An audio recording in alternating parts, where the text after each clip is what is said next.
Hello and welcome to the Metroidvania Review official tier list stream. I have Nick here with me. How's it going, everybody? And this may or may not be the last week that we do this. We have a lot left, and we've been getting through about 30 or 40 every week, and I think we have probably around 50 left. I haven't actually counted. There's a lot to count. Man, just shut up and go. You gotta go. We gotta go. Just gotta go. Yeah, let's just dive right into it. But I do want to say a hi to animator AR Salmase. I think I'm pronouncing that correct finally. And Ether, thank you for joining in today. The first game that we have on the list today is Headlander. Do you like trippy 80s weirdness and dystopia? That's what Headlander is. Have you heard of this one before, Nick? Yeah, I remember looking at it on Steam and thinking it looked crazy. I like the visual style of it. It's definitely got that like 70s Bond villain layer feel to it. Yeah, it's different. It's different. As far as the gameplay is concerned, like the best thing about it is the weirdness. Aside from that, it's fine, I guess. That's kind of my general opinion on it. That it's just kind of fine. And I actually did not prepare myself with making sure that I get the right score on these, because some of these are a little bit more nuanced. Sometimes I'm on the edge, and I might change my mind at the last second here. But something that I will point out about Headlander is it's made by Double Fine Productions, but I think it's the same guy that did like Brutal Legend and those games. I think everybody can correct me if I'm wrong in the comments, and since this is at the beginning of the video, I'm sure I'm probably going to get plenty of comments on that subject if I am wrong, but I think you're right. Yeah, Double Fine's that. One thing I do like about this game, even though the gameplay is a little bit samey throughout from the beginning to end, is it does have some good satirical commentary. That commentary does get a little predictable by the end, and then like the last dungeon is just a bunch of robots and stuff like that, but I don't know. I recommend it for being the bizarre thing that it is. To me, it's a B tier game just because it doesn't quite land the gameplay aspect of it. But you know, if you want to play a game for theming, I don't think you can go wrong with Headlander. Next game, Mummy Demastered. This is probably my favorite WayForward game that I've played out of like Shantae and Bloodstained and. Well, okay, I probably like Bloodstained more. In fact, I'm going to rate that better. That's rated better already. But Mummy is better than it deserves to be. It's based off of that really bad flop movie that came out. The Tom Cruise one. The Tom Cruise one, yeah. That no one remembers. That was supposed to kick off the monster cinematic universe. Yeah. So this is based off of that, and they actually have the faces of some of the actors inside this game. And unlike the movie, this game is actually solid. It's very good. It's kind of a mix of Castlevania and Metroid. And I don't know. I think it's really well done. When you die, your character is permadead, and you come back in as another soldier, and you have to pick up the equipment from the previous soldier. And that can get really interesting because that includes your double jumps and all your other upgrades, your speed upgrade, all of the typical Metroidvania things are represented here. So you have to find the pack without any of those upgrades. And I've heard that some people have gotten into dead games because of that, but I had never ran into that issue personally. Most bosses have a checkpoint right next to them where you don't need any upgrades to get back to the boss, and that's usually where I died in this game. But I thought it was an interesting idea. I like the idea of the main character dying permanently as part of the canon of death and rebirth, which normally it's just like, oh, that didn't actually happen type story. I don't even think this would okay, Demaster. That would imply that there was a game that was more graphically impressive than this one is, and then they made this one as like a scaled down version of that. No, they demastered the Tom Cruise movie, and that was apparently what was wrong with the movie, and they actually made a good game. Oh, okay. If the movie had been a pixel movie, it would have been a lot better. Anyway, I'm on the fence with this one. I don't know whether to give this one an A or a B. I think for the sake of this tier list stream, I'm going to go ahead and throw it in B. If you want to say it's an A, I wouldn't disagree with you. Much like Tom Cruise, it was shooting for A, but it came up a little short. But not that much shorter. I think it's probably close to A material. Okay, so this one's going to be fun because we're going to actually let's play this one a little bit. This one is called Maptroid, and the object of this game is you play inside the Metroidvania map. There's no platforming or anything like that. You only have the ability to dig when you start, and you can't go up. And you play the game, and you go around, and you try and find upgrades as you go. As you can see, there's some lore bits that come in along the way.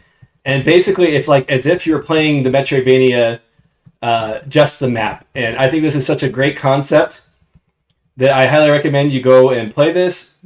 I just got a shovel. This allows me to break loose ground, and I still can't go up. Oh, there's the loose ground right there. I think you hit spacebar, and I'm not paying enough attention to actually play the game. But it only takes about 15 minutes to play this game. And that's over on Congregate is where I have this. If you want to go to my website, there's a link to it from there, or just search for Maptroid. Good use of 15 minutes of time. I'm not going to take more time than that to talk about it because then we'll just end up playing the whole thing because that's how quick it is. That was an easy week for you when you did this on the Metroidvania review. So here's the secret when you're trying to play one game a week is you determine which games are the long ones and which ones are the short ones, and then you plan your schedule based off of that. Maptroid was a catch-up while I was playing like Phenotopia or something that was much longer. Actually, I was probably playing Rain World at the time because that one took me like 30 hours to get through or something. We'll find out for sure when we get to it. The next game on the list is 3000th Duel. This is one of those true Souls-like games, what I would call a true Souls-like, at least from my memory. I could be forgetting something that is missing. A lot of games are called Souls-like these days because they're difficult or because they have iframe dodges or whatever, or the story is similar to Dark Souls.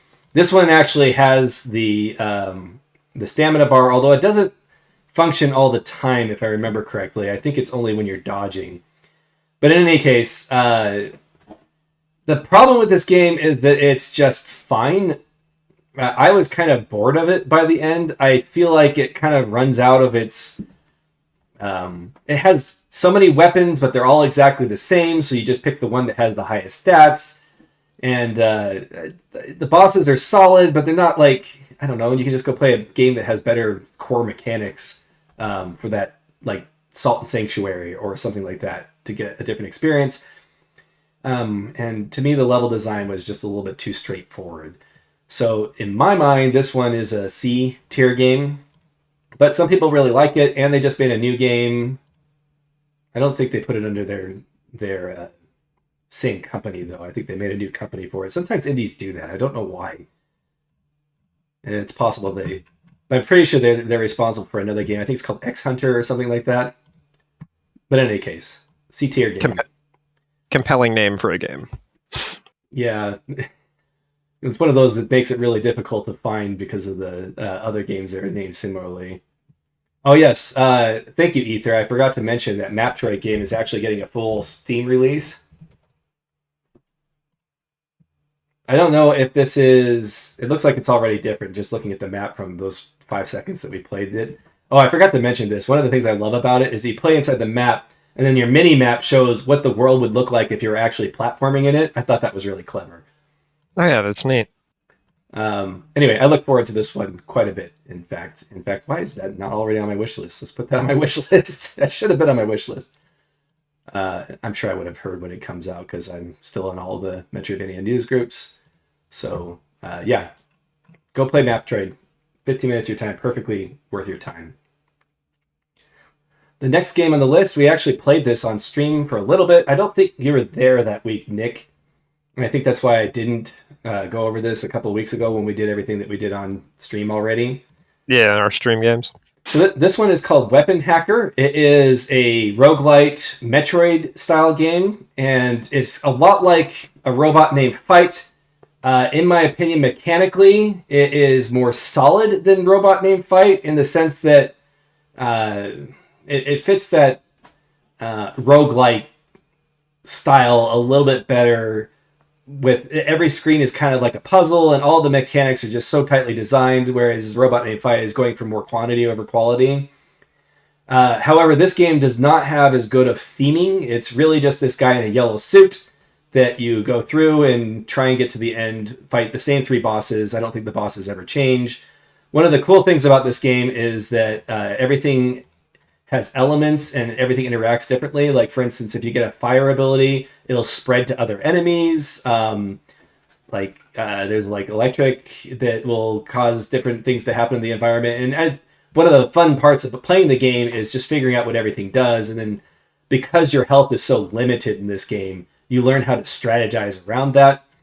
And you customize your own weapons exactly or based off of the different modules that you get. So you can add fire to a weapon that doesn't already have it. Everything costs points. Really fascinating gameplay on this one. Sounds like, when did this come out? 2020. It's Discount Noita. Discount Noita. I need to play Noita. Maybe I should have done that before doing this so I could compare the two. But I really like Weapon Hacker. I think it's a very solid game. And to me, that's just an A tier. The mechanics alone. I think that A Robot Named Fight is, especially now with all the patches, is a little bit better because it also has that theming that kind of drives it home as a stylish type game. But Weapon Hacker is, if you're just into mechanics, is just perfectly solid. Someone asked in the chat, what do I think of Ender Lilies? I put Ender Lilies in the A+ tier. I actually do have a full video review of that, so if you're interested, check out the channel and you'll hear my opinion there. But the short version is that it's a 4.5 out of 5 or an A+ tier. All right, Rain World. I would love to talk all day about Rain World. The problem with that is that part of the experience of Rain World is not knowing enough when you go into it. I think Matthew Matosis has made a video about this better than any video that I could possibly make about it. He says everything he says I agree with. I don't think I would word it exactly the same. He words it better than I could possibly word it. So I recommend going and watching Matthew Matosis' video on this if you want to learn more about Rain World. It is a very unfair game. It has random elements that can catch you off guard and just the most... I don't want to use the word frustrating because the thing about it, the way the game presents itself is that it wants you to think that it's this harsh world, and the only way you can get a harsh, unfair world is by making it literally unfair. And every time I felt like I was at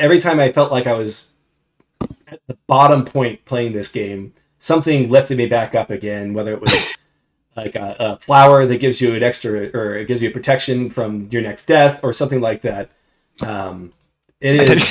I thought you were going to say every time I thought I was at the lowest point of this game. Oh, I went lower. I found something even lower. Well, I don't want to spoil anything, but this game is also full of surprises. Just when you think you've learned everything, you get to a new area with a new gimmick, and it changes. Go play this game. It is a harrowing experience, and it's not for everyone. Not everybody's going to make it through it, and I'm sure that not everybody that makes it through it is going to feel the same way. But there is huge numbers of fans for this for a reason.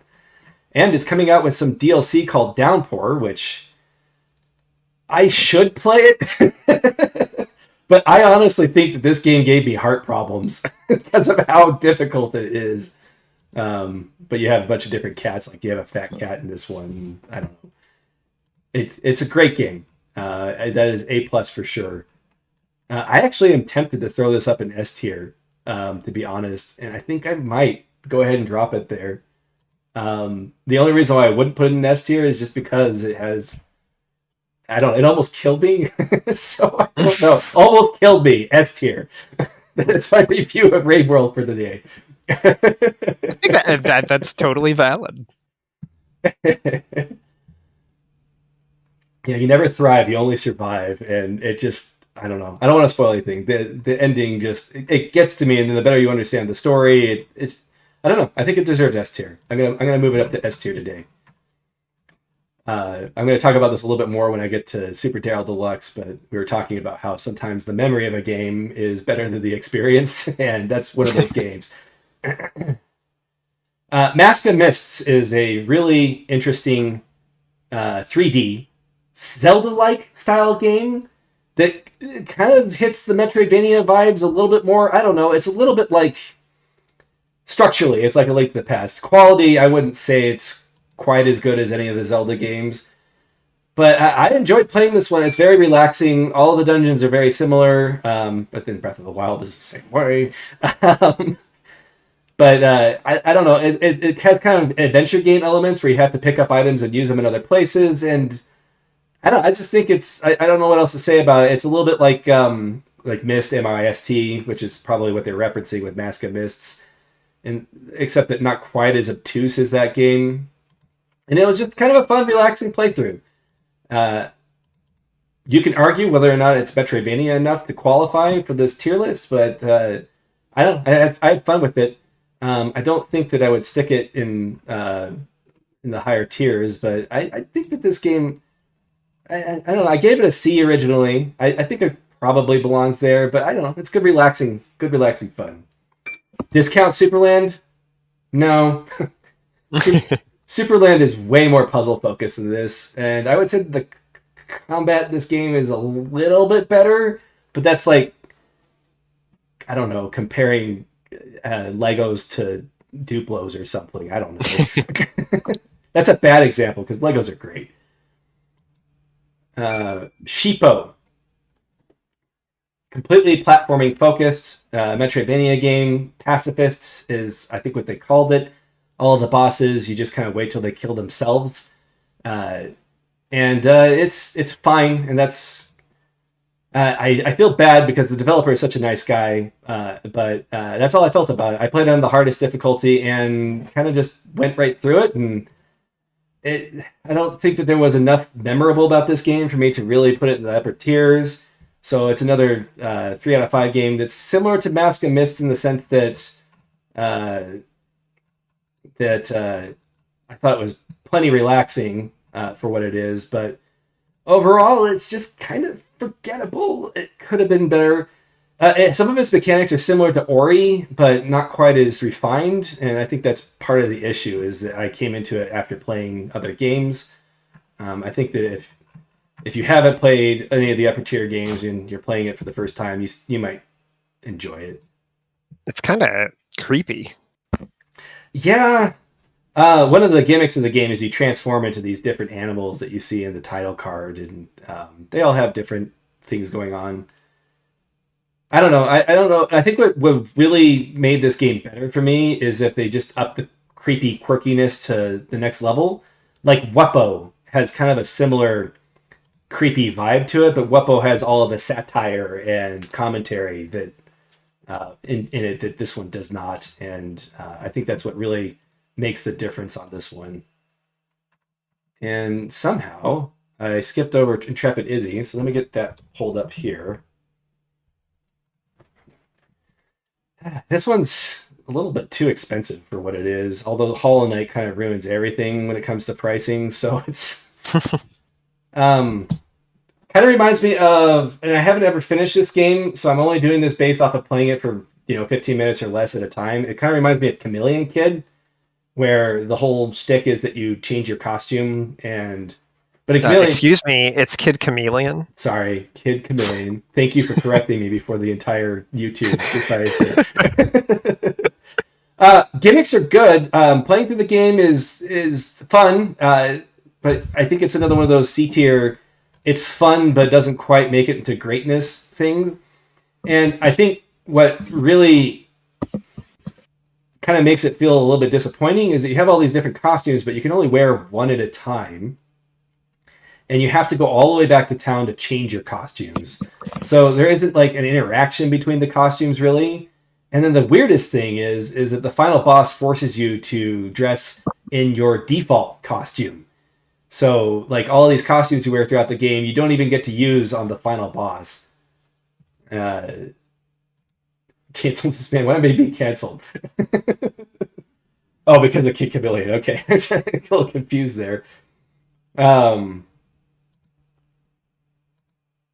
I don't know. I recommend it for just being a good, straightforward Super Nintendo or 60-bit era style platformer, but that's really all it is. You are right. I always like it when you can take powers and, like, even if it's just two and combine them and like experimenting with the synergies of that, that's always really compelling. This is one of those games where it's like, I really don't know. I think it's the fact that you could change your costumes that causes the issue. Like, if it was just a level-based game and it wasn't trying to be a Metroidvania, and it was just straightforward, I probably wouldn't be as bothered by it. But it kind of teases being more than it is, and it isn't what you want it to be. So I think that's enough on Intrepid Izzy. Next one is Enter Digiton, which is now at mixed reviews, and it probably deserves that. I always feel bad when I see mixed reviews, but especially when you know that the developer has put so much work into it, and it is their passion project. And there's a lot of good things about this game. I think the art is great. I personally like the monochromatic look. I know that we're talking about how some people don't. But this game's kind of more frustrating than anything. A couple of the bosses just take way too long to defeat for how difficult they actually are. They had a gimmick where the main character is a broken robot, and when you pick your weapon at the beginning, he only picks a shield. And so that was supposed to be like a haha funny, the guy only has a shield. But then I guess based on the feedback, everybody was kind of annoyed that you couldn't actually kill the monsters. You could only stun them by throwing the shield into them, Captain America style. And so they added a patch, this Heart of Corruption thing, that made it so you can actually damage things with your shield. And I think that after the feedback, it kind of lost its identity. But before that, even, it wasn't one of the better platformers out there. Like, it doesn't compete at all with, like Loot Box Life or, especially not Ori or anything like that. Right. So that creates a problem for Enter Digiton, and that's why I put it in the C tier. Okay, so this next game is Aquaria. Aquaria. This game is special.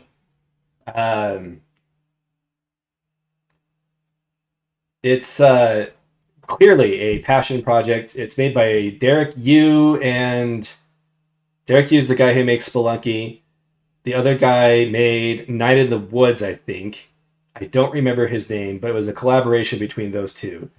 And it teases the sequel at the end, and I'm really sad that never happened, because you can tell that there is a ton of passion that goes into this. It has a wonderful end credits song that I want to play through the game and beat the game again so I can record it, because nobody's put it up on YouTube. I guess there's a copyright issue with it, which is good that they finally managed to keep something off of YouTube. But I want that song so I can listen to it. Great song. The voice actress is wonderful, who plays the main character. As far as the gameplay is concerned, though, it is a little weird. You definitely want to play this one with a keyboard so that you can switch instantly between your powers. You can't do that on a controller. They have a mechanic where you sing songs, kind of like Ocarina of Time, and that's how you can transform, is you can sing the songs, or you can push 1, 2, 3 and transform instantly and not have to dial in the song every time. And when the game gets harder at the end, that's definitely how you want to do it. But there's just so much charm to the world that they built here, and it's really sad that it's never going to get a sequel at this point. Not likely, anyway, unless Derek Yu decides to. Unfortunately, the other developer is gone now, so that's never going to happen. Oh. This is another one I'm on the fence. I think I originally put it in B, because the gameplay isn't great. Like, it's the combat is, it's just really wonky the way everything controls. But that charm makes me want to put it in A. I'm just going to drop it in there. We're going to switch a couple things around today. I don't know. This game's special, and I think it's worth checking out because of that. It's very rare that you see a game that I would call pure art from the hearts of the people that made it, and this is one of them. Oh boy, the next one is Super Daryl Deluxe. So let me preface this one. I think what's funny about playing games is that you have the experience when you're playing it, and you can enjoy it while you're playing it. But when you're done, the things you remember are those standout moments. Like when you're playing like Breath of the Wild, where I think we use that as an example. You don't remember I mean, you might, but you don't always remember all the parts where you're trying to climb up a mountain and it's raining. You can't get up the mountain unless it lasts long enough that becomes a traumatizing experience for you. You remember the big moments of when you discover something and that type of thing. Not all of the time that you spend. And that's what Super Daryl Deluxe is for me. It's gotten better in my memory now that I'm not playing it anymore. This game is a trip. This is like if Calvin and Hobbes ate all the drugs and that combined that with their already overactive imaginations. That's what this game feels like. And the entire game, you don't know if this weird face in the sun thing or things like that is real or if it's just Daryl's crazy imagination, because the game is framed like a kid who's daydreaming during class. And it just gets crazier and crazier.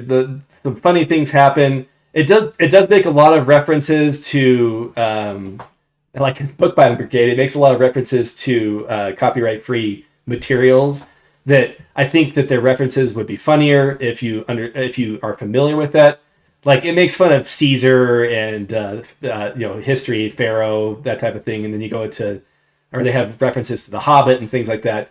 Stuff you wouldn't really find all that funny unless you're familiar with the source material, and you may or may not be, depending on how much you've studied things like that. But even without that, it has enough humor that's funny all on its own. It's still going to be the type of humor that you may or may not like. It's very absurdist humor, but I like it, and I think it's the ending sticks out in my mind as one of the most absurd and best endings that I've had because of how absurd it is. It just in a so bad it's good sort of way.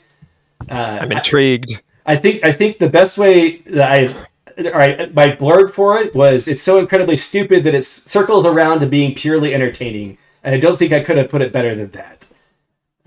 That the problem with it is that you spend most of the game kind of grinding monsters and trying to figure out where the crap you're supposed to go, and it's very RPG focused. You have to build up your different powers in order for them to do enough damage so that the enemies don't take forever to kill. And I don't remember if I played it on a harder difficulty, but you definitely have to think about the way your stats affect you. And I think the bigger issue is that there's a lot of points in the game where we just wandered trying to figure out what the heck we were supposed to do next.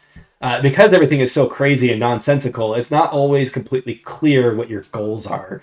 It becomes clear eventually, but there's a lot of stuff like those little trolls that showed up. They just take forever to kill.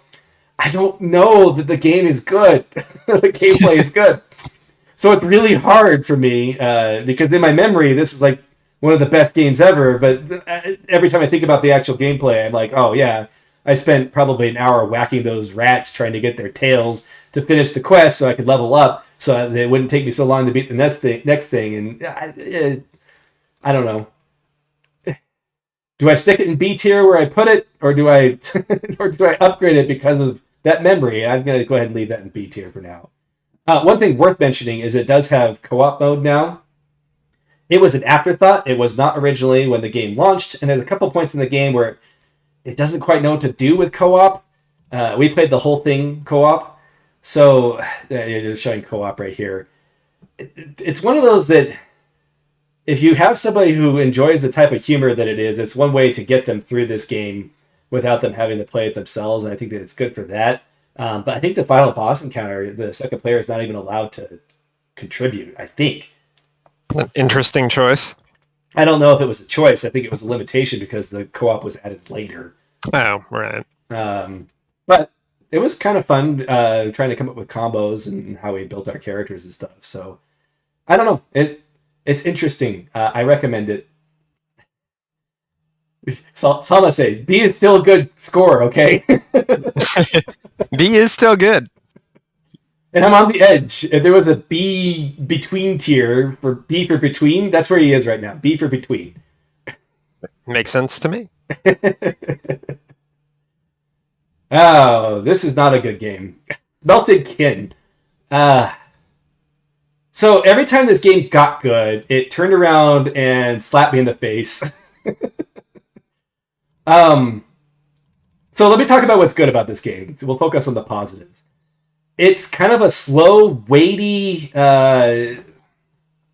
it feels like if you took a survival horror game, gave it Doom weapons, but you still had like the really limited ammo and your health you're weak enough that you really want to watch your health, so you can't just run and gun through everything, and you just kind of have to carefully move through the level. That's when the game is at its best, is when you're treating it like a puzzle to solve. On the same level as Metroid Prime, Super Deluxe. I don't even know if you can compare those two games. That's not even possible. But anyway, this game is at its best when every level is like a puzzle to solve. You have fall damage, so you have to carefully make your way down. That part's fun. So you do that 3 times, and it kind of establishes a formula that's what you're going to do. And then you get, I can't remember the order of when this happens, but you get like the parts for like this mech, and it's like the worst thing ever because the mech is slow and controls horribly. It has a ton of hit points, but if you don't just slowly pepper everything on the way, you're going to die and have to start all over again and slowly walk through. And then it has a bunch of elevator sections that last minutes at a time, where you're just waiting for the elevator to move to the next area while enemies come in from a swarm, and it just undermines itself so hard when it could have been something good with the way its pattern was working before that happened. Are you implying that wave-based elevator combat isn't compelling? No, it's not even a little bit.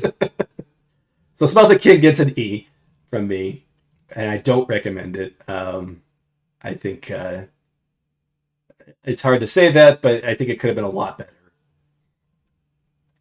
Next game makes me sad because apparently the developer is no longer around anymore, which is very sad because I would have loved to see sequels to this game. If you've watched my top 10 gems, hidden gems, I think is what I called it, of 2020, I put this on here so you can see a little footage from that and plus a little bit more of my opinion on it. But this game is a no voices game. All of the story is portrayed in little wordless cutscenes, and it's fun.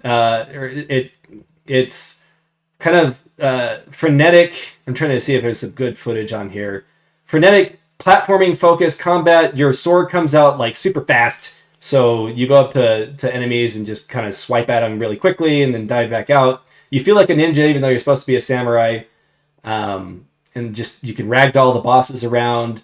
And that's probably the best part about the combat. And then the platforming is a lot like Sheepo in the way that it's kind of more based around elements that are in the levels themselves.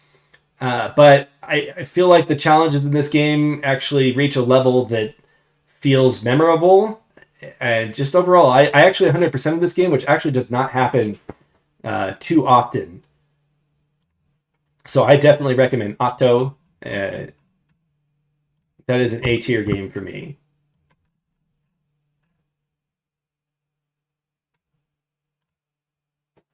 I'm surprised there aren't more games that do the silent everybody angle. Yeah, especially I'm playing like Mega Man with my kids. They're obsessed with Mega Man, so I played through all the X games. And in the later X games, they wanted to have the boss say something before you fought each other. And it's the same dang thing every time. I've gone insane. And Mega Man's like, no, don't be insane. It's like, no, I'm insane. We're fighting every single time. It's like, just fight already. Just fight. We don't need that. We could solve the mental health crisis right now with no, don't be insane.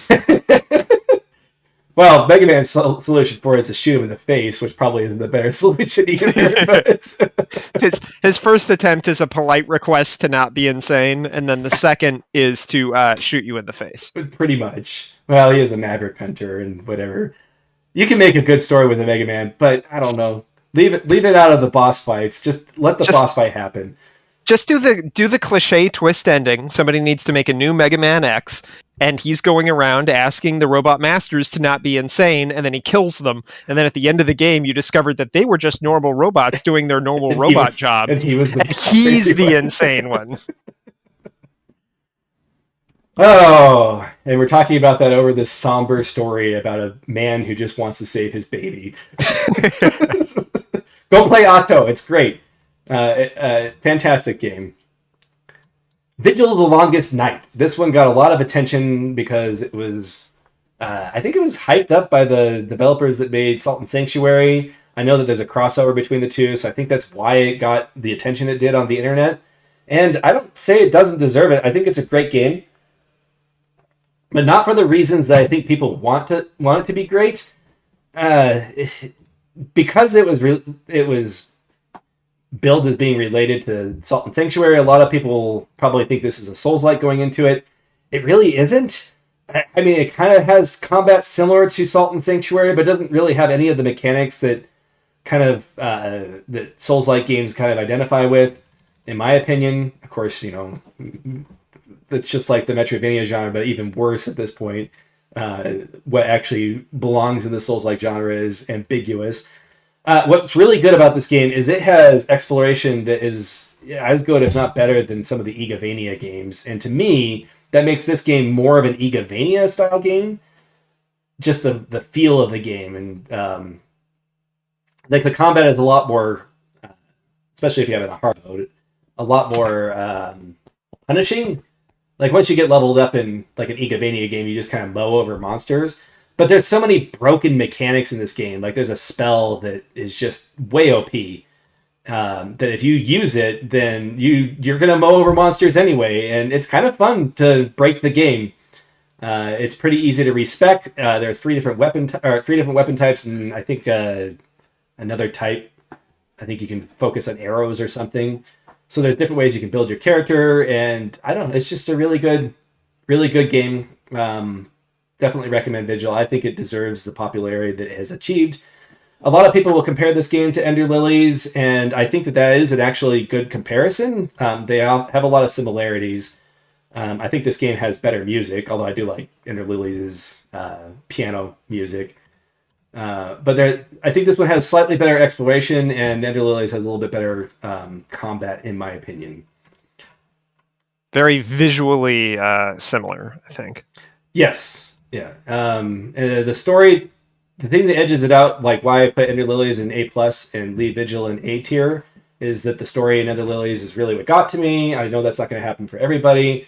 Vigil, it's kind of nonsense to me. I think I have to play it a few more times just to understand what's going on. I didn't pick up on any metaphor like I did with Ender Lilies, but I'm going to play this one again. I'm going to do it. So that says something. That is in my plan to play it again. Next game is Artifacts. This is a janky indie passion project that has great ambitions. When you die, when you're playing, you collect different weapons and effects, kind of like a roguelite, kind of like Risk of Rain, actually. What you collect, and then when you die, you lose them all. And that's kind of the gimmick of the game. I feel like they needed to balance the difficulty a little bit more around that. They have like 4 different difficulty modes, and then you kind of forget that you changed it at the beginning of the game. So after I beat it, I'm like, man, this game was really frustrating. And then I realized that after looking at my footage that I picked the hardest difficulty. So I think that'll do it. I think if you play it on a lower difficulty, you'll probably have a better experience with it. Well, the way I played it, the bosses were just way too bullet spongy, and I think they probably would have been better off just focusing on one difficulty and kind of making the game about making each run easier based on your luck, on what you find, rather than choosing a difficulty at the start and going from there. Its biggest issue, though, is that it's just a little bit janky. But very interesting, fun game. It was fun to explore all these little areas, nooks and crannies all around the place. I think it's solid overall, and that's why I put it in C tier. But I do recommend playing it on a lower difficulty. That's what we're here for, is to validate. That's our end goal. I've actually thought about making a video about criticism. If people are interested in that, comment below, because that might motivate me to finally go through with it. But I was thinking about criticism. and why it's important. And but you know how many videos are on YouTube about that with people expressing their opinions on it, and I won't watch those. So why would I make one when other people aren't going to watch it? That's not true. I've watched some. I watched some videos about critics that I actually like. Besides, if you don't make content for YouTube because you're worried about other content on that subject already, you would literally make no videos on YouTube. That's not true. Nobody's talked about RPX on YouTube before. Really? That might be true. That might actually be true, which is sad because it's a fine game. But that might happen. That's why I started the Metroid video review, is to find the hidden gems. That was what I'm going for. Sure. Maddie Thorson, I didn't want to mess up their last name there, made a game called Untitled Story. This is the same person who's made Celeste. You can see up here. I think that I should say, with Noel Berry, they work with them. I guess they made Towerfall as well. But one of their earlier games was called An Untitled Story. I'm on Maddie's website, which is still mattmakesgames.com. I guess you can't change the URL, but Untitled Story is fantastic. I also have some footage of this in the top 10 video that I did last year. So if you want to see some footage, I don't know that this shows a lot of the game, but it's one of those like one-person passion projects. It looks like it's made in MS Paint, but the gameplay is so solid. Like, you can tell that they just have that talent that bled into Celeste eventually, even back then. And it's also a very hard game. I'd say it's probably one of the harder games that I played. If I made a top 10, it might make the cut, especially if you want to get an actual ending. But if you wanted to 100% this game, I didn't do that. Like, I played on, I don't know what difficulty I played it on, but it does have 5 different difficulty options. I think I picked the middle one. It gets really rough. But if you want a platforming focused game, it does have bosses that you have to jump on Mario style. And I think you get a gun. I'm pretty sure you do. But for the most part, it's a platforming focused game similar to kind of a prototype of that Celeste gameplay, but not quite as refined in the sense that it's not completely focused around dashing and all that. But it's absolutely free. You can download it for free for Windows. I had a little bit of trouble getting it to record, but I didn't really have any issues getting it to play. I did use Joy to Key to play with a controller. But yeah, go play An Untitled Story. I think it's an A-tier game for sure. And it's especially fun to see what Maddie Thorson was doing early on.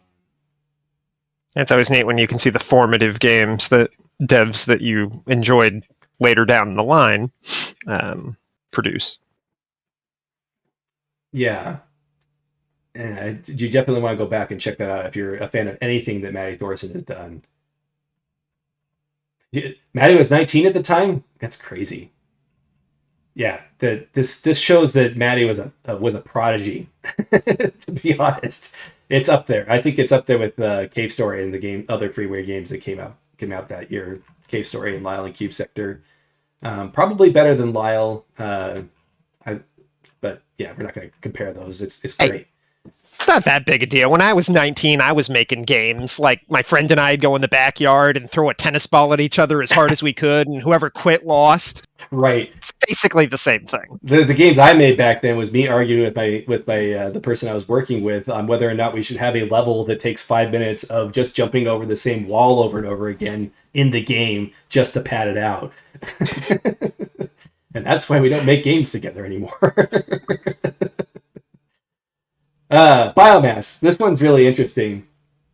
I think it's getting a complete revamp, so everything I say about it right now is probably going to be obsolete. Because I think yeah, Biomass Resynced. Did this actually come out? Sometime later this year. There's going to be a revamp. As is, though, I think it's one of those fascinations that I don't think it's one of the best games. I think I gave it a 4, and I think it deserves that. Yeah, I think I gave this an A tier, but it is different. It is kind of a time, not really a time loop style game, but like in order to get the full story, you have to play the game multiple times and then go through different routes. Any single route you can only really go one direction. You can go back and have the same endings that you've had already, but every time you go through a route, you'll get a new power-up Metroidvania style that'll allow you to access other areas. So the next time you play through, you can explore some more. And it doesn't really have a vocal story, but I think there is a good story to be had here. If nothing else, the story that you make for yourself from it. It's got Souls-like style combat. It has the stamina bar, and you level up your stats. You can level up strength for more melee, or if you want to go focus on guns, you can level up your dexterity, that type of thing. So there's a little bit of replay value there as well. There isn't a respec system, so even though you play through the game multiple times, you're probably going to be doing it all in the same build. But the bosses are solid. I think that there are rewards for beating them without getting hit, and I think that that's entirely possible. Very stylish, as you can see. But overall, the gameplay is relatively simplistic in comparison to its the way it tells its story, and I recommend it just because there's not really anything else like it in the way that it presents itself. And I'm interested in seeing what he changes, or the developer changes, when they revamp it.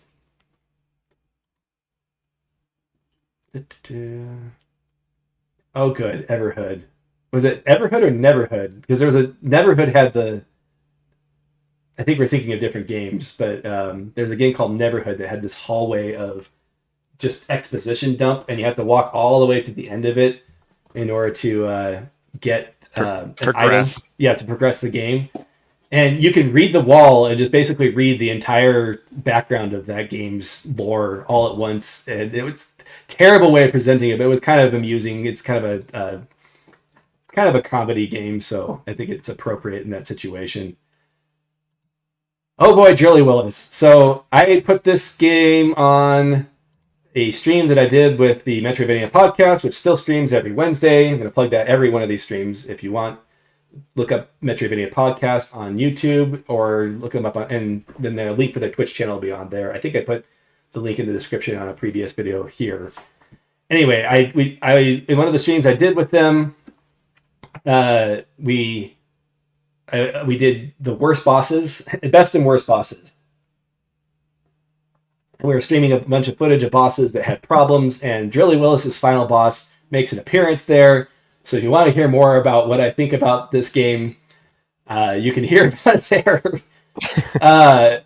This game is very interesting. I think the best part about it is I actually kind of like the story as from a over-analysis standpoint. I like to overanalyze things. I don't know if you've noticed that. From an over-analysis standpoint, it actually has a very interesting story to do that with. And then the gameplay itself, the exploration is actually really solid. They did nail the Metroidvania exploration just fine. Where it falls apart is that it has a lot of technical issues. Like when you're standing on an object, you kind of wobble up and down, like the collision's not working quite right. It's not quite as solid. When you go up to a wall, you go in, you shunt out. Little technical issues like that. And then just the boss design and the combat design is just not good at all. And of course, the podcast is the Inverted Castle, but kind of is actually.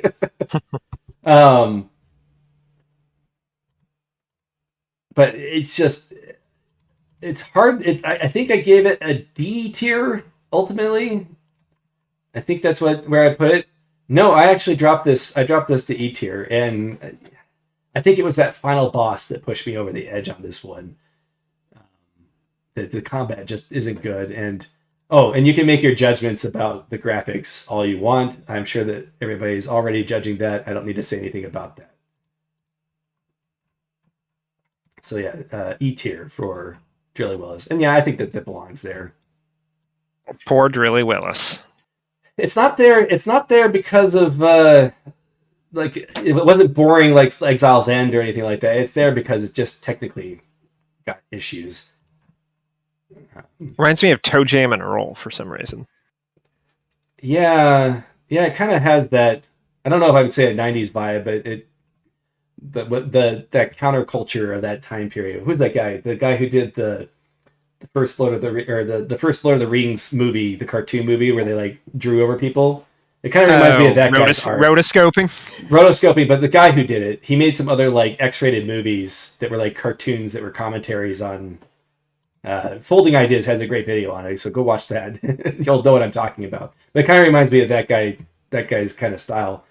Wow, Owlboy has dropped to mixed reviews. Really? That's surprising.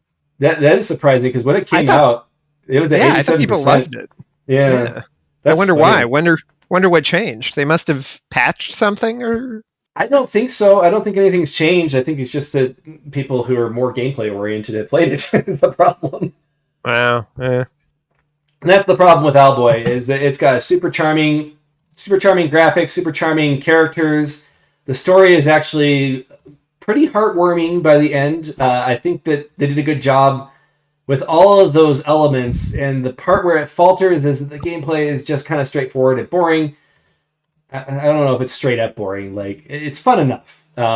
It's solid. I'll put it that way. It's kind of like those WayForward games, they nail the technicalities and or the technical aspect.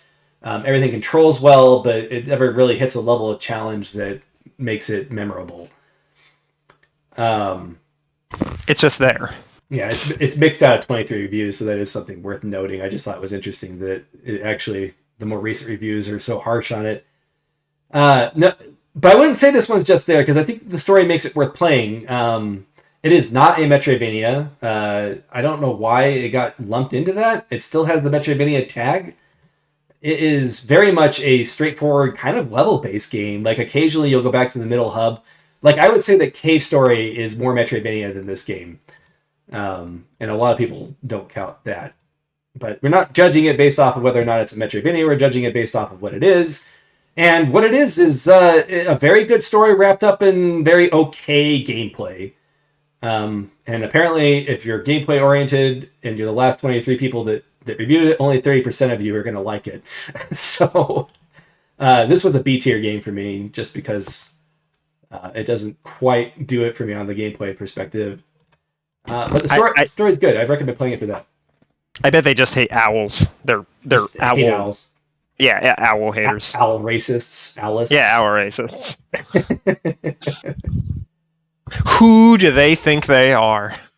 Yeah, no, I agree, Couch Cow. It's not that it's mixed. I just thought it was interesting that the more recent reviews are there. I think it's probably around 80, probably still 87%. 3,000 reviews. People like this game, and it's a good one.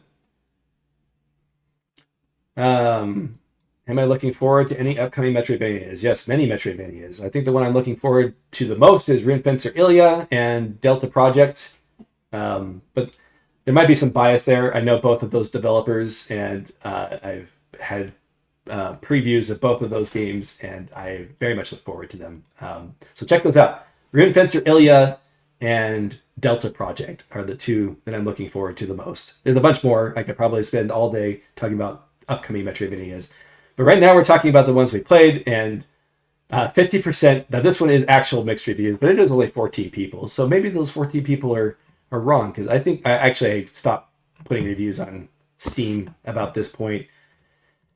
AeternoBlade is bigger, more ambition for the level of content that they wanted. Oh, good. They have a picture of the worst monster in the game. These guys take forever to kill.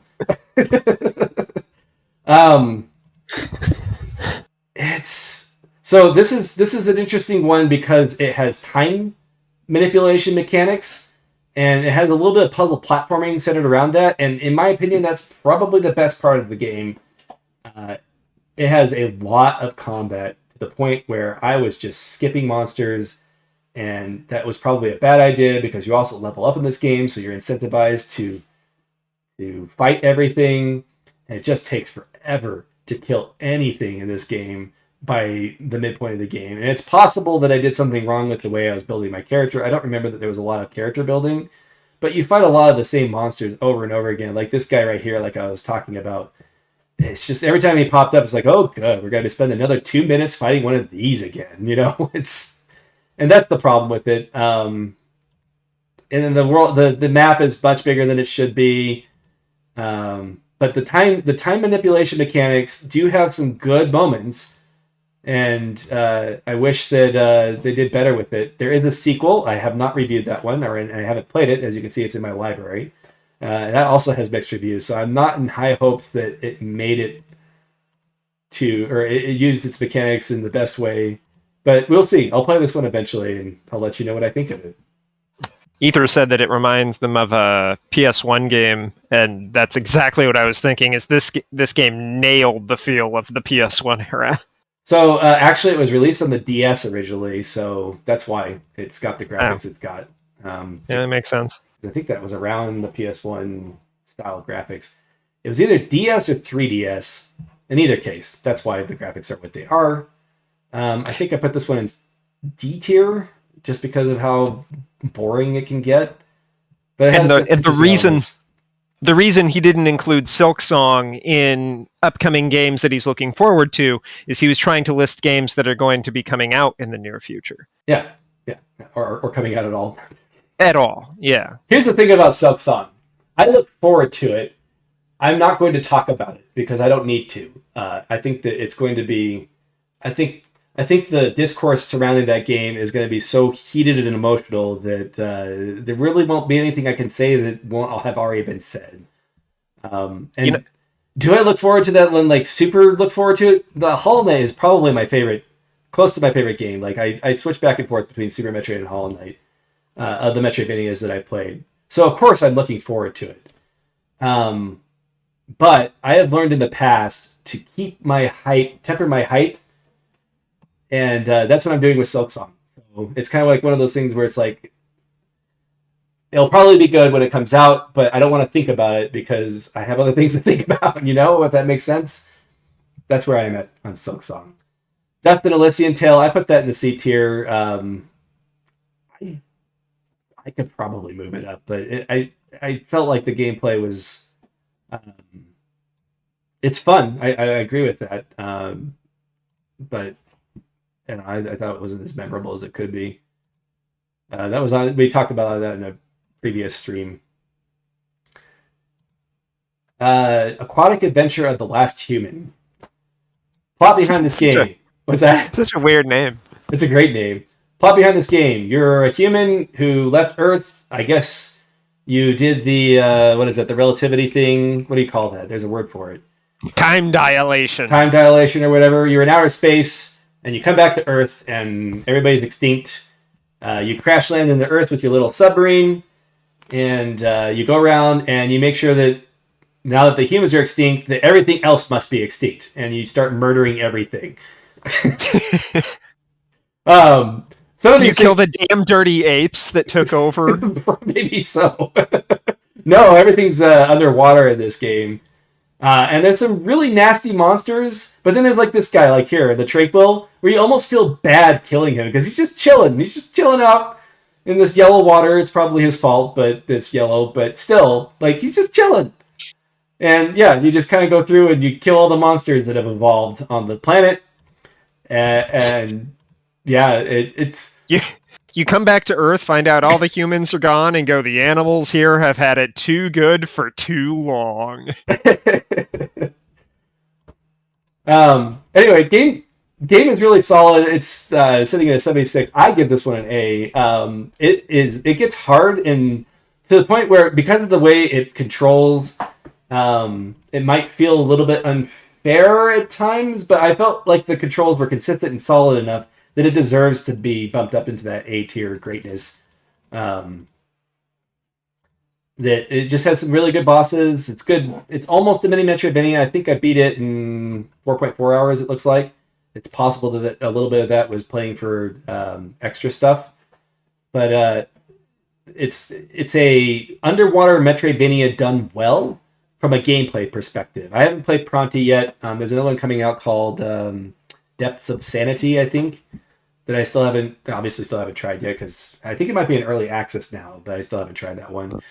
There's another one called Shinsekai Into the Depths that I haven't played. But of the two that I've played, the two underwater, this one has the better gameplay. You might put this in the same category as like Hero Core or Rabbit's Quest in the way that you control in four directions and you basically fly everywhere. And I think this one's probably the best of the ones that I played, except for maybe Rabbit's Quest and Hero Core. But it's good. I always enjoy games where the vibe is I don't know, you could say post-apocalypse, but whenever I think of post-apocalyptic, I think of like burned out Fallout. Yeah. But the whole like nature reclaiming and just like the bones of human society still being around. Yeah, yeah. No, I think that it's good for that too.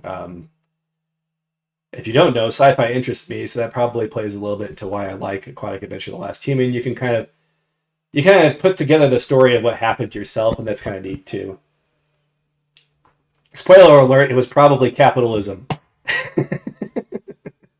Say it ain't so. It destroyed the human race.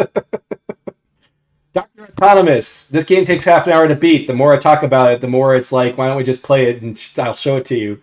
Mini Metroidvania, very simplistic, a little bit janky, but it's fun for what it is. C tier. I think it's $2 right now. It's $4 normally. You could probably get it for even less. You probably have it if you got one of those bundles from itch.io. It's worth half an hour of your time because that's what it is. It's just a fun little short game to play. All right, here comes one of my controversial opinions. Mega Man ZX and ZX Advent. I was told that these were Metroidvania games. I was lied to. No, I'm just kidding. They have contiguous worlds. So if you play Mega Man 0, then I guess this doesn't show just the video of that. If you play Mega Man 0, then you probably have a pretty good idea of what Mega Man ZX is like. It's just kind of more Mega Man, and that's fine. I'm a big Mega Man fan. I wouldn't say I'm as big of a Mega Man X fan as I am of the classic Mega Man, but good, solid bosses to fight.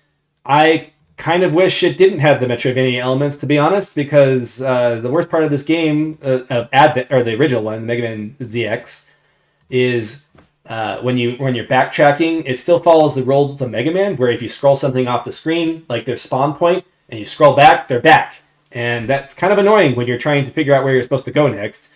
Kind of slows down. That's not conducive to exploration. Yeah, kind of slows down the whole process there. ZX streamlines it a bit more, and I think it's the better game of the two because of that. I had somebody disagree with me on that. You're free to do that. I think ZX is a little bit better. The big gimmick of this ZX is that you get different biometals, which allow you to transform into other Mega Men, because I guess Mega Man is a species now, I guess. Analyzing this game from a Mega Man lore standpoint is actually kind of fascinating, but that's probably not the main draw of the game. It's just anime nonsense where you just have reasons to fight with each other, and the Mega Men. Yeah, the Mega Men. And the problem is that this ZX armor is kind of better than everything else. And that was one of the reasons why Advent is a little bit better, because you don't just start with the best armor in the game like you do in Mega Man ZX. Oh, I guess it's probably a spoiler, but I guess it shouldn't be a spoiler that a game called Mega Man ZX would include the ZX armor at some point. Like, the different armors are interesting, but it didn't feel like I was making much of a choice on what to play as, because when you got to a boss, you just switch to the ZX armor and you're done. But I think that they improved the second one. Here's the thing about where I'm going to put this on the tier list today. I'm going to stick this one in C tier.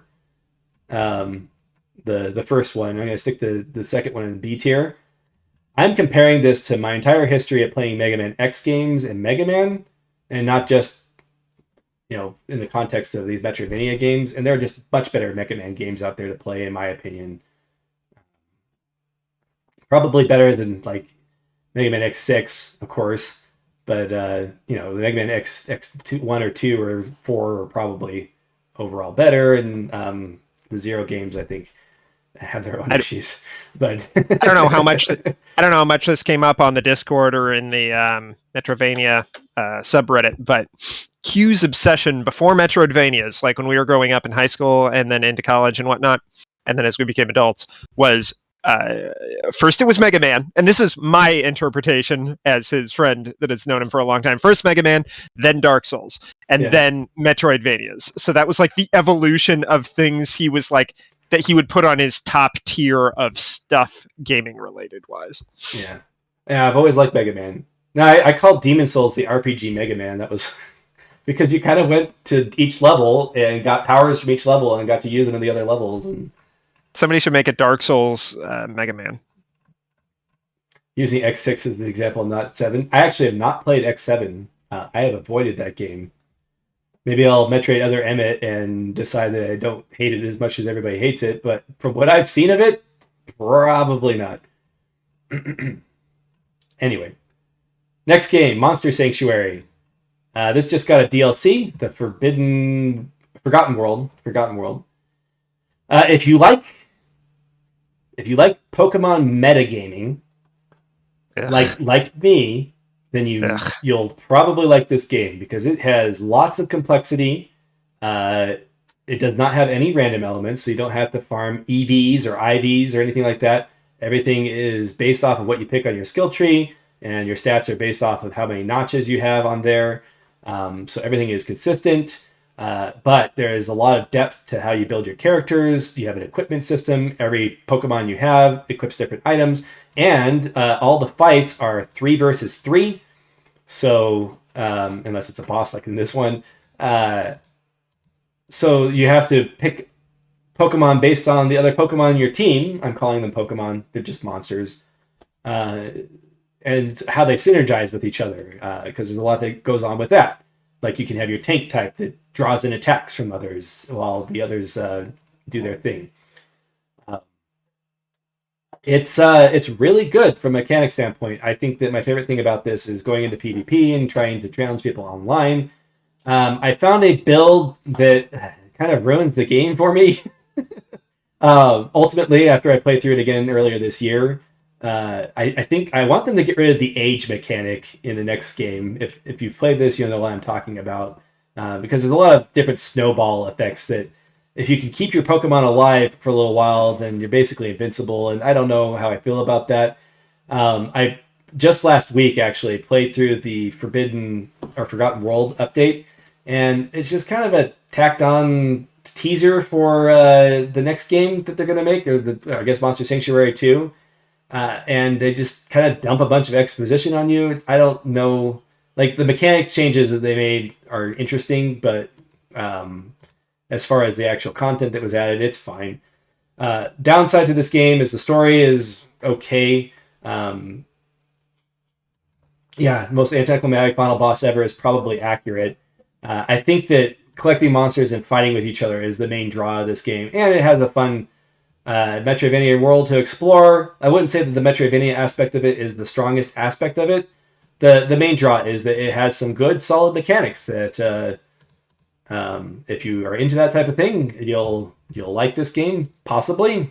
And if you just don't like the mechanics, that can happen too. For me, that puts it an A+, though. I was kind of disappointed about Forgotten World overall, though, so I kind of want to drop it, but I think I'll leave it there. I enjoy going online and playing with people. You're gonna say even something? Though you have a broken build now? Yeah, that was the problem. Is that I'm like, oh, look at all these new Pokemon that I can try out, and I'm like, yeah, I'm going back to my old build because it's just so effective. It's so freaking effective. So I think that's kind of the trap that you fall into with a lot of these types of games. Like I remember you ran into the same trouble with Pathfinder. Oh yeah, the dice rolling game. The dice card game where you just found an optimum build and then you're like, well, there's no reason to do anything else. The bigger problem I had with that was just like, now that I've found the best build, it's really just out to the dice, and that's not that interesting. Yeah, I mean that's literally just throwing dice at the wall. So which is why PvP makes this a little bit more interesting. Like my build, if you come in with a bunch of fire Pokemon and just blast down my walls right from the start, then I'm pretty much screwed. The problem is you have to kind of be apprised to that weakness of mine before fighting me. So if you want to play me online, you can blast me down with fire. Not Pathfinder Kingmaker. No, it was the board game. Let's see. Longest we're in Steam. Although Pathfinder Kingmaker was good, as was its follow-up. Yeah, I haven't played that one, but I've heard a lot of good things about it. They're working on a Rogue Trader game next, which is a 40k universe CRPG, which I'm super looking forward to. Like, that's such an amazing world, and they've done such a great job with the 2 Pathfinder games that I think we're in for a real treat with that one.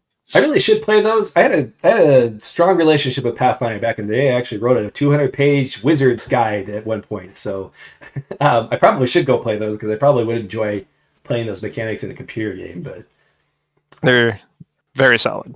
Just haven't gotten to it because right now I'm playing AeternoBlade, which I was. I'd say Kingmaker I'd give 7 out of 10, and Wrath of the Righteous I would give 9 out of 10. Wow, that's a big difference.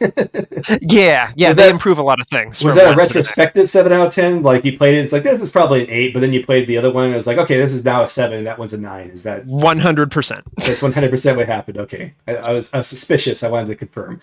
Yeah. All right, next game, Gargoyle's Quest. This one is available on the Nintendo 3DS eShop for 5 more months. Or you can get it any way you can, as SNES Drunk would say. Oh, this is Gargoyle's Quest 2. Wait a minute. I clicked on the link for Gargoyle's Quest 1. Wait a minute. Does it redirect you? I was going to say, this is in color. This isn't the original. There we go. This is Gargoyle's Quest. One of the reasons why I played this for the Metroidvania review is because people were saying it was Metroidvania, and I'm like, I never finished this when I was a kid. I'm going to finish it now. And it's good for a Game Boy game. I think that there are Game Boy games that hold up better these days, like what's the... Boy, my brain has just gone to crap for just now. I was going to say Link's Awakening, which recently we got its remake. I think Link's Awakening holds up completely. I think Metroid 2 holds up if you're okay with some of its jankiness. This one is just kind of... It holds up, but I'd say that it's got a little bit of that age to it now. Some of its issues include, and this is kind of a common issue among Game Boy games, you can't really see far off into the sides of the screen, so enemies might sneak up on you as you drop down from things. And then bosses are kind of straightforward, just shoot them in the face, and it's the most interesting thing about it is just the way your character levels up, but it's completely linear. There's no, when it comes to Metroidvania-ness, you do get ability upgrades that allow you to do more things, but it really just allows you to get to the next point in the path, sort of like Kid Dracula. I wouldn't even call it a crest-like, as Caldroth and Opsero from the Metroidvania podcast would coin. It's kind of a straightforward game, but still fun. If you like old school Game Boy, I can recommend it, and I think I put that in the C tier. Good old school Game Boy. Yeah. SNES Drunk. Definitely recommend SNES Drunk. He's actually somebody who inspired me to make reviews, and I was actually going to make my reviews more close to his short 5-minute style. I may try that in the future. That was my original plan, but then I decided to go with a more detail. And I don't know if that was the best choice or not, but here we are. Hero Core. I brought this up. Let me make sure this is framing correctly. Yeah, it's being cut off. I don't know how to fix that. Here, let's watch the trailer. That's probably better. Turn the sound off. Hero Core is what inspired Rabbids Quest. And it is basically the same thing, except not quite as... Like, Rabbids Quest kind of takes the mechanics of this game and adds a little bit more to it, and then just kind of goes insane with the bosses. This one's a little bit more straightforward. I think it took me 2 or 3 hours to beat it on normal, and then it has several other difficulty modes. The normal and hard mode are the more, quote, Metroidvania, unquote, of the bunch. But this one really only has 1 or 2 ways that it gates you, and usually it is, can you break this block?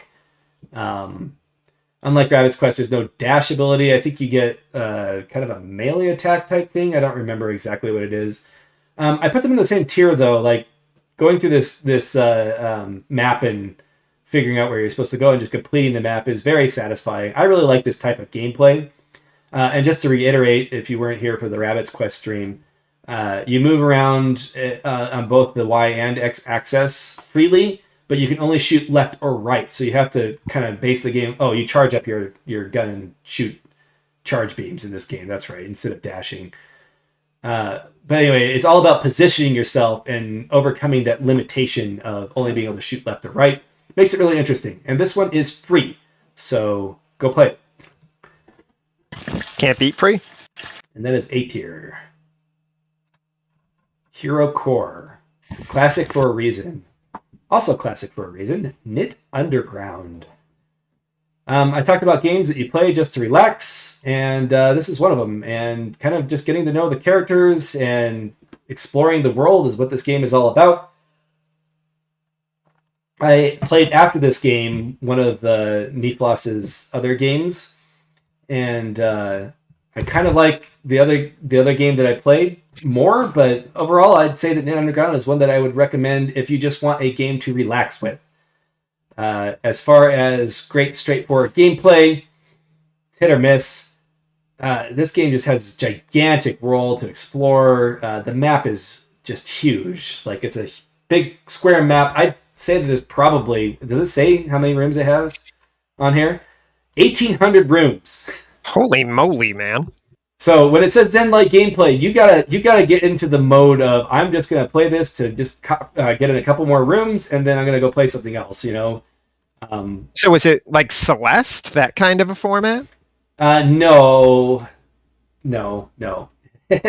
Celeste doesn't have you backtracking as much. This is like if you're just trying to fill out a Metroidvania map. As far as Metroidvania this is concerned, you get one power-up that turns you into the ball from within the deep forest, and that's it. Everything else, you can basically go wherever you want. There's a couple of key gates where you have to find items in order to progress. But yeah, the whole point of the game is to just kind of just explore the map and complete it. Or you can just go straight to the ending if you want. I don't know if it's good for long sessions like the way I played it. I think this is one that you want to just take a bite and then put it aside. It's like a giant loaf of bread that you just sort of slowly eat. But I still think it's an A-tier game just because it has some good, interesting characters. There's a lot to ponder about with the story. And if you just needed a good Zen platformer with some decent platforming in it, play Knytt Underground.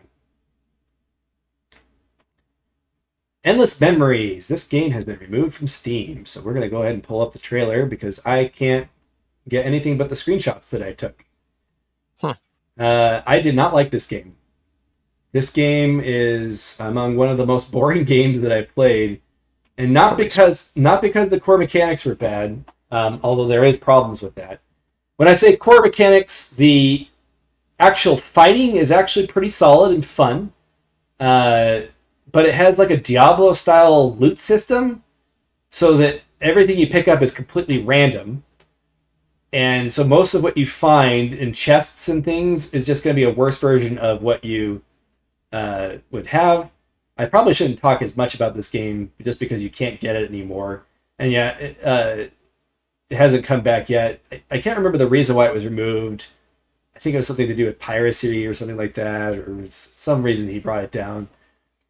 I think maybe thinking of a different game, but the problem with this game is it just has way too much content, and like after a while, when you go to, so we're talking about Knytt Underground, where it's like Zen to go and explore everything. This one is just super frustrating because I'm just like, I just want to move on at this point, and it's another dead end with a treasure chest that has nothing in it. And unlike Knytt, there's just like not as much interesting from a lore perspective to explore on there, and I don't know. I think that they just tried to make it long and didn't really think about what that would mean for how boring it would get after a while. And so yeah, I give this game either a E or an F. I think I gave it an E. I don't think it's quite as bad as F. So that's E tier for that.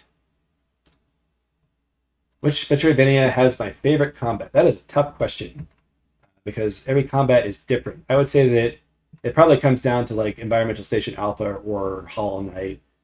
I think Unworthy is great though. Jedi Fallen Order on the hardest difficulty was fun. It's hard to say, but yeah, it probably comes down to those two. And it really comes down to the quality of the bosses and less about the gameplay mechanics itself. 8 Doors, Aram's Afterlife Adventure. Also, recent reviews. I'll make sure that I'm very clear with that when I say that. Has dropped to mixed. This game is very appealing from its theming perspective. I think that they did a decent job with that. I think they could have done better with it. I think they could have made the characters more memorable. And then the gameplay is a little bit loose. It does something I like graphically, which is, so I don't tend to prefer games that are monochromatic, but when they do monochromatic with one pop color, which in this case is red, I think it looks really good. Oh yeah, the art in this game is just fantastic. My favorite part about this game was exploring the different areas. Like this game has a huge world that was actually fun to explore. Part of it is that the rewards are actually worth something. But I don't know how else to describe the combat. It feels just a little bit sticky, like you're stuck in animations for a little bit too long, or the animations last a little longer than what feels intuitive. And because of that, the combat just doesn't quite feel right. Which is a shame because this game has a ton of bosses to fight. It has too many weapons. Each weapon kind of represents a different Metroidvania upgrade, like this umbrella you can use to float everywhere and that type of thing, so you have to switch weapons all the time. But only like 2 or 3 of them were like really useful for combat. I think if this game focused on those 2 or 3 and then based the combat around that, it would have done a lot better as far as its design is concerned. But sadly, I have to say that the gameplay is a little bit too sticky, as I said. This skill tree is basically worthless. And the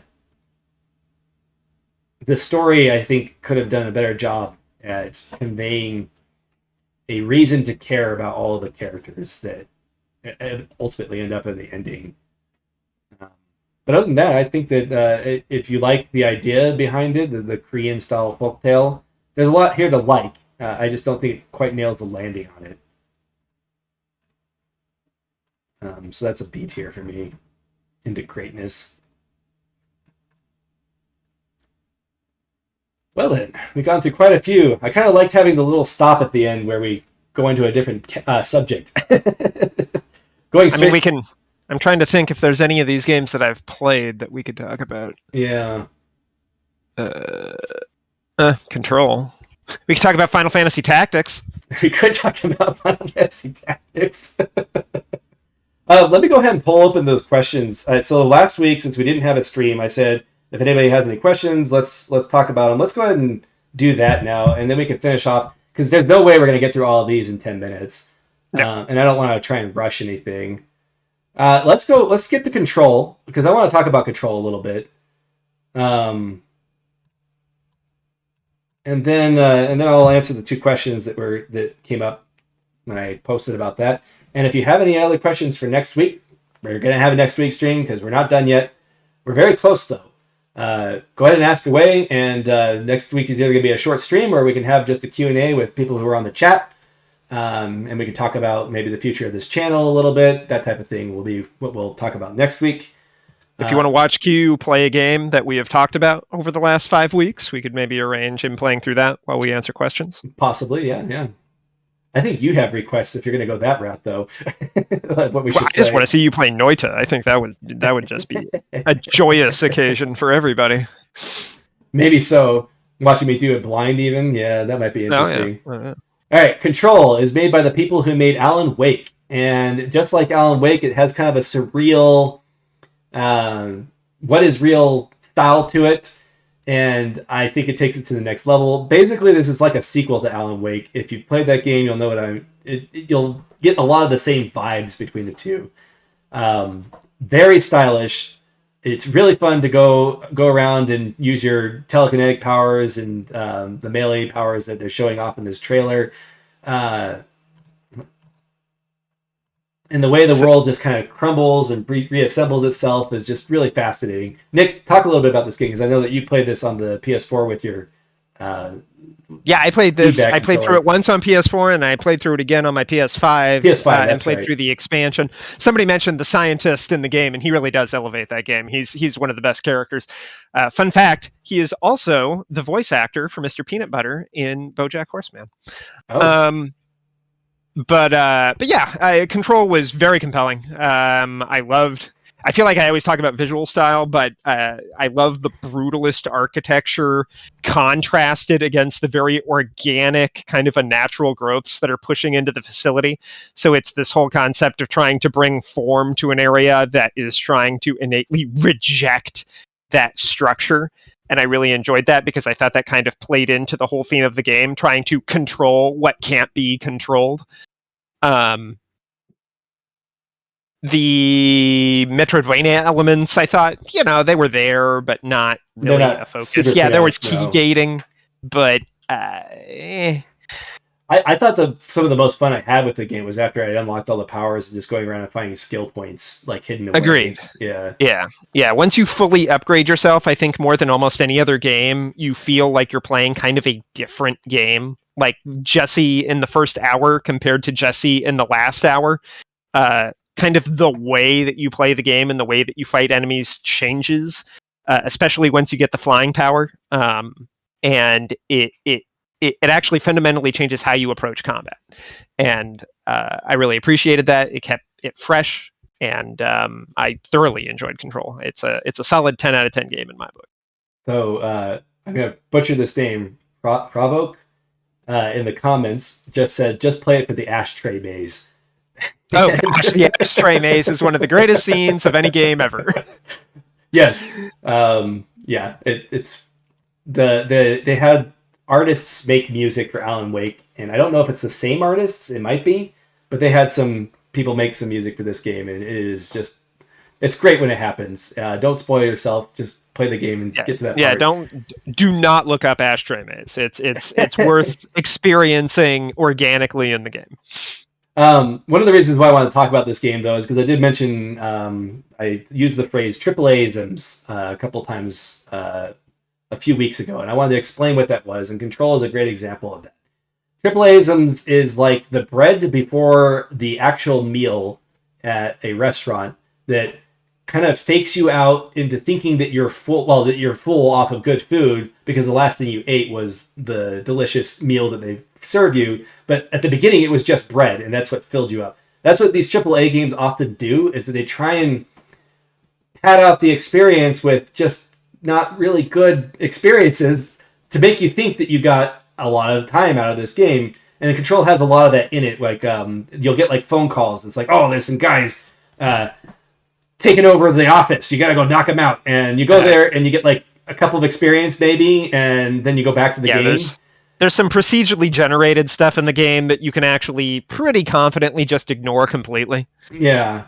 So that's why I wanted to talk about Controls, because that's what I mean by AAAs. It's their attempt to try and satiate the demands of the consumer, or their perceived demands of the consumer to the detriment of the game. And I think that was one of my biggest complaints about Control, is that at a certain point, it just felt like I was kind of going through motions. If you go through certain builds, like the telekinesis build is completely overpowered. And you just wreck house. And if that's what you want to do, that's kind of fun. But after a while, it's like, yep, here we go. Just checking things at enemies again. Since you said all the positive things, that's why I'm being so negative. And then the other thing is I feel like the story doesn't really have a payoff at the end. I think it's fun to talk about, but I feel like it's mostly conceptual. See, I don't. Yeah, it's hard because we can't talk about it much because we don't want to throw out spoilers. Yeah. Maybe we could let's play it and then let's play it and then we can discuss it. Yeah, because I actually don't agree with that point. I think it had a compelling ending, and I think it had a compelling ending because the story it was telling was already done, and what it did is it revealed that story at the end of the game even though what happens at the end of the game, in my opinion, isn't the end of that story. If that makes any sense, it'll make more sense if I could actually explain what I'm talking about. It's one of those maybe pretentious stories that might be, but maybe not. Like, I think it's fun to talk about. And that makes it worth something. I'll give it that. Yeah, to me, it's an A tier game. I don't quite put it in A plus. I might be convinced that it goes in A plus, but overall, I think it's a great game. But I don't know if I would say it's like one of the best games I played. I did not like Alan Wake, by the way. So if that puts it into perspective, why maybe I bring this down a little bit. But yeah, whereas I thoroughly enjoyed Alan Wake. Yeah. Yeah, they have a very fascinating writing style that is very mysterious, but I want them to draw more conclusions, and this one doesn't do that. So that's where I'm at with that. You wanted a little more control of the story? Actually, I think that they nailed that theming well. I just don't know if there's any meaning behind that theming. It's my problem with it. Once we hang up, we're going to talk about this.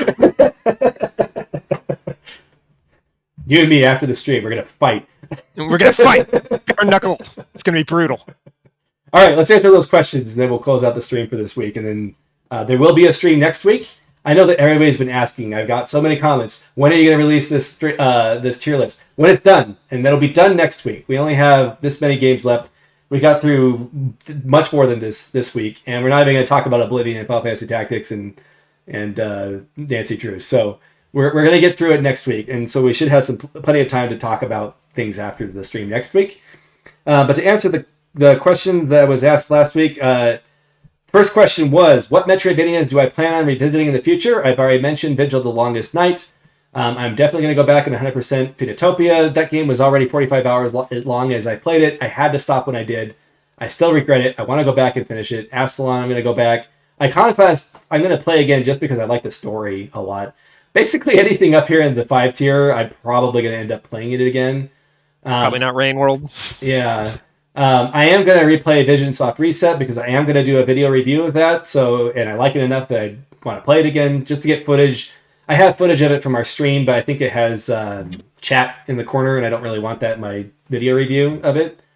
So I think that gives a pretty decent list of what I plan on replaying. There's a lot though that I could replay, but those are the ones that are on my mind right now. And yes, you did miss Phoenotopia being placed. I think that was the third week. Third week we did that. We talked about all the ones that I video reviewed, and that is definitely S tier. The other question that I had is one that I cannot answer in the amount of time we have left, and maybe we'll talk about it again next week. But it is, what are the definitive qualities that an A or above tier Metroidvania absolutely needs to have? And I guess that's one of our failings on this tier list stream, is that we didn't spend a whole lot of time, because we had so many games to get through, talking about what each of these mean. Basically, if it's C or B, it's fun.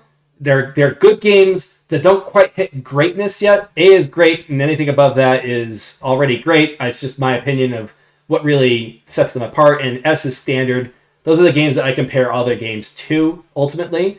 Now, what crosses that threshold from good to great, I think, is what the question was about. And that's really complicated. I've been trying to find a way to articulate that for years and have not found a good way to do it that really expresses what I'm thinking about it. But ultimately, the simplified version of it is I feel like a great game has to have one of 3 qualities. It needs to be challenging and therefore memorable. It needs to have a good narrative or philosophy conveyed through its narrative that's also memorable, or it needs to have a good social aspect to it, which most of these Metroidvanias, you're not going to get that. That's not really what the genre is about. But what I mean by social aspect, like most fighting games that are really well done, it's the type of thing that helps you strengthen a bond with another person. Those are the 3 things that bring it into greatness. Now, you can make an argument that all of these games have challenge to it, and that's where the nuance comes in, and where it gets a little bit more complicated to talk about what really makes the difference there. I think we could talk about what makes a good challenging game versus just a frustrating challenging one, and that's ultimately what the difference comes down to.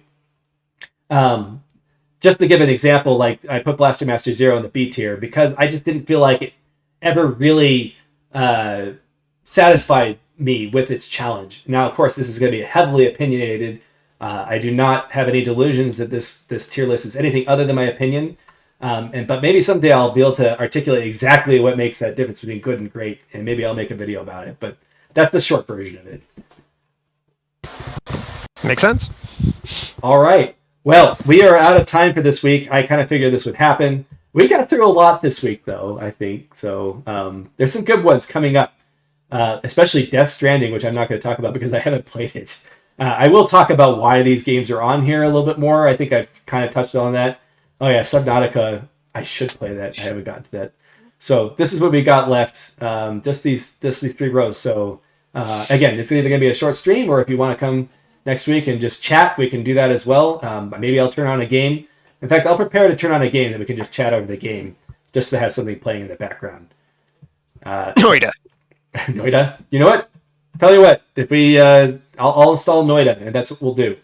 Whoop whoop. If we don't have a ton of questions, so Everybody, shut up. We don't want your questions.